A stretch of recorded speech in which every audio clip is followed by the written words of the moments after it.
Day 1 in Cebu! We landed around 8 a.m. sa Mactan, Cebu International Airport. Then nag-grab kami for 100 pesos lang compared sa taxi na around 600 pesos.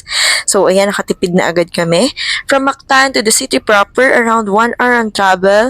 Medyo traffic but worth it for our first stop.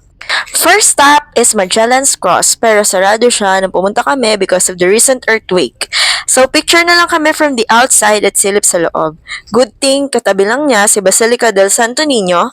Pumasok lang kami, nag-pray and then nag-ikot saglit. Simple but meaningful. After that, dumiretso kami sa Puso Village para sa Tuslo sana kaso 11 a.m. pa sila mag-open. So gutom na kami kaya sa terminal na lang kami kumain. So ayun, nag-grab ulit kami papunta sa bus terminal. So 110 pesos yung binayad namin sa Grab. From there, nag-bus kami papuntang Mualboal, 210 pesos each. Super sulit yung travel, 3 to 4 hours. And then merong buko doon sa bus stop. Bumili kami, super worth it ng buko. Pagdating sa Mualboal, from Jollibee Mualboal, nag-tricycle kami papunta sa Eve's Kiosk. Pero wait, 12 minutes lang yung ride, 400 pesos ang bayad. So ginawa namin, nakipag-usap kami sa mga foreigners na kasabay namin sa bus para share na lang kami sa payment do sa tricycle. Tipid hack yan. Pagdating sa resort, nag-coffee muna kami saglit. Wala kaming video kasi sobrang pagod na. So makikita niyo yung video namin dito nung gabi na yan. After that, chinek namin yung dagat. Tapos nakipag-usap kami sa locals for the activity na gagawin namin sa kinabukasan. Okay, excite.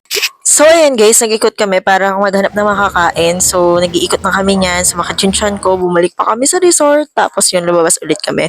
Pero real talk dito sa Mualboal, hindi kayo magugutom. Ang daming restos, around 250 to 300 per meal. Siguro yan yung pinakamurang nakita ko ha. Plus, may nightlife pa. So, kung single ka, baka dito mo na ma-meet ang afam mo.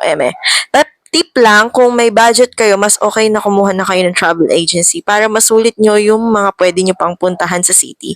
Kasi kami nagtipid, ayun, hindi na namin nagala yung city, kaya dito na kami. So, ayan yung day 1 namin dito sa Cebu. Pagod, yan yung mga prices na sabi ko na kanina, may konting sablay but still worth it. So, next naman is yung aming Mualboal Adventures. Bye!